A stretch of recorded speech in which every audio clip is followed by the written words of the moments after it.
In this lesson, we're going to create a chamfer with the head tube, like we did with the seat tube, but we'll approach it a little bit differently this time.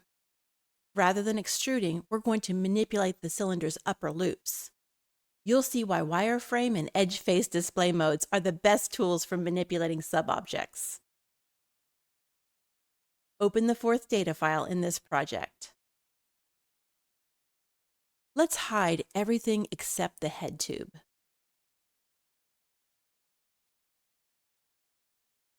Select the head tube and zoom in. On the Command Panel's Modify tab, isolate Edge Selection. We want to reduce the radius of this upper segment.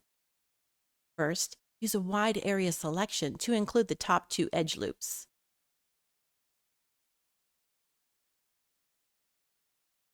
But that also selects these vertical edges, which we don't want.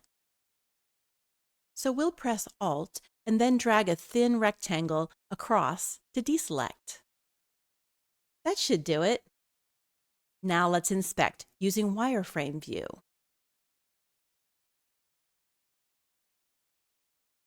Press and hold Alt while depressing your scroll wheel to tilt your view. The top two edges are selected all the way around.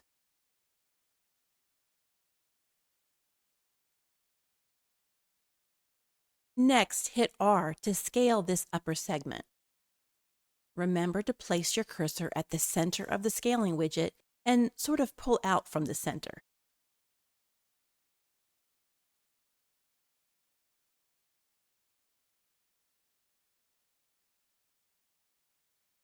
Go to Left View and hit F3 to switch back to default shading. Now it's time to rotate the pipes into place using the factory schematic. Use the Scene Explorer to make the schematic visible. On the Command Panel, click the Create tab to switch away from Modify mode.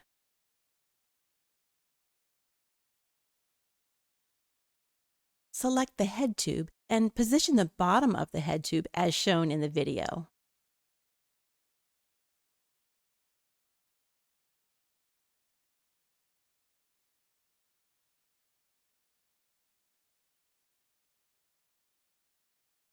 Hit E to switch to rotate mode.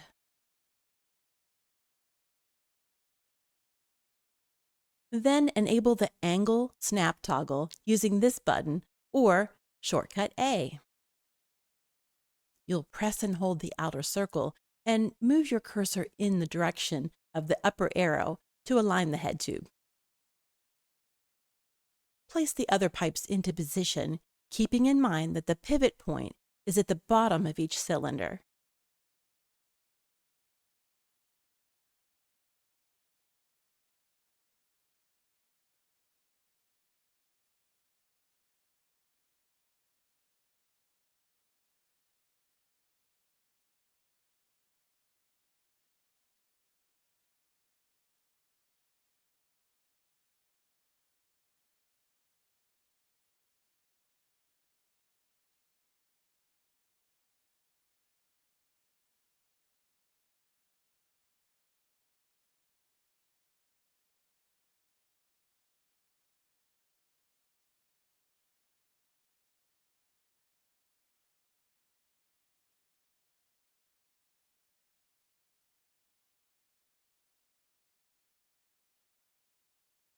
In the last video, we decided not to right-click on the cylinders and convert them to editable polys. Instead, we applied an Edit Poly modifier, so it's still easy to make minor adjustments to the dimensions if we need to. However, since the seat and head tube geometry have been manipulated, if we select the cylinder on the Sub-Objects list, 3ds Max gives a topology warning. Answer no if you got this message. Okay, so the next thing we're going to work on is the down tube. Hide all the other tubes. Make sure your edge faces are visible and you're in selection mode. We want to bend here at the lower loop, and we might need to add another segment loop up here at the top. Zoom in on the top of the down tube using your scroll wheel.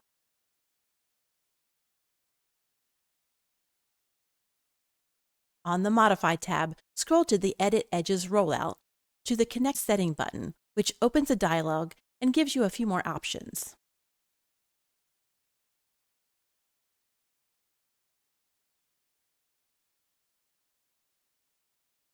If we hit check, that's going to give us one loop around, which is good. But let's look at the other options. You could add multiple loops, or change the distance between the new loops by pinching and pulling.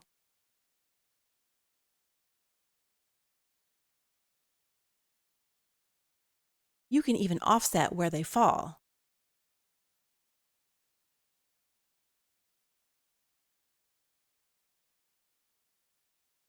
This should work nicely.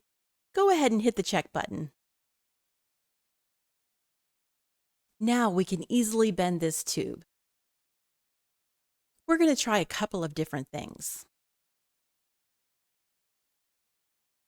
First of all, we've got these loops selected. If we move them, we get this effect, which is kind of cool. But I'm going to undo that because we need those top edges selected. You can use the same selection process as before by making a wide area selection and deselecting the vertical edges. When we do this, it's going through the back and selecting the edges on the opposite side too. Yep, it's selected those. But if for some reason you don't want those back edges to be selected, you can hit Backface Culling on the selection rollout, and then when we make our selection, only the edges in view are selected.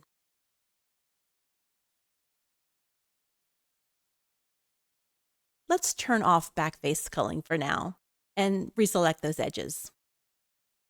Use Alt and small rectangles if you need to deselect the rest of the vertical edges. If you have one selected that you don't want, just press Alt and click it. And if you have one that didn't get selected, press Ctrl to add it in. We want to bend it at the loop that is second from the top, a little bit, and then we want to bend it a little bit more at the one above it. Hit W for Move if it isn't already enabled. You're going to pull the 3 loops to the right and notice that there'll be a little bend out of the lower one. You can use Alt and double-click on the third to deselect it.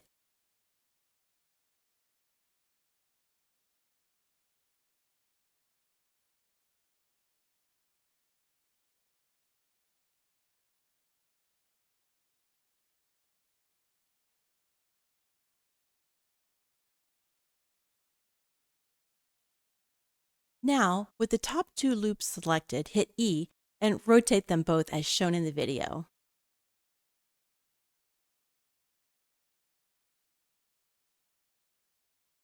You'll alternate between moving and scaling until you get the bend into position. You're doing great.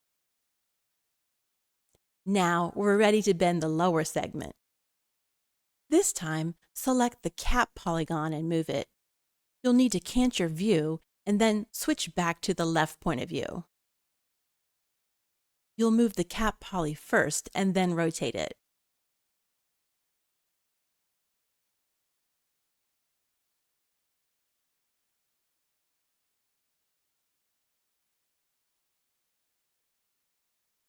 One last move to extend it a little bit.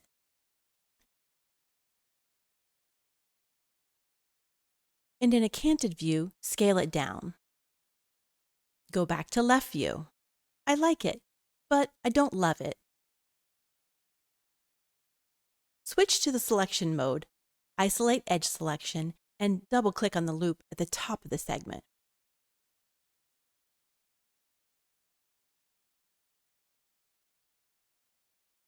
Go ahead and scale this out a bit.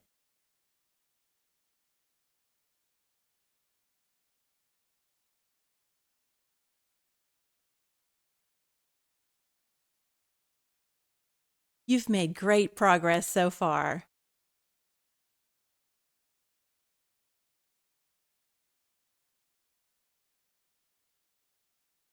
turn on visibility for the whole frame and turn off the schematic. You can unhide the sample frame and compare it, then make any necessary revisions.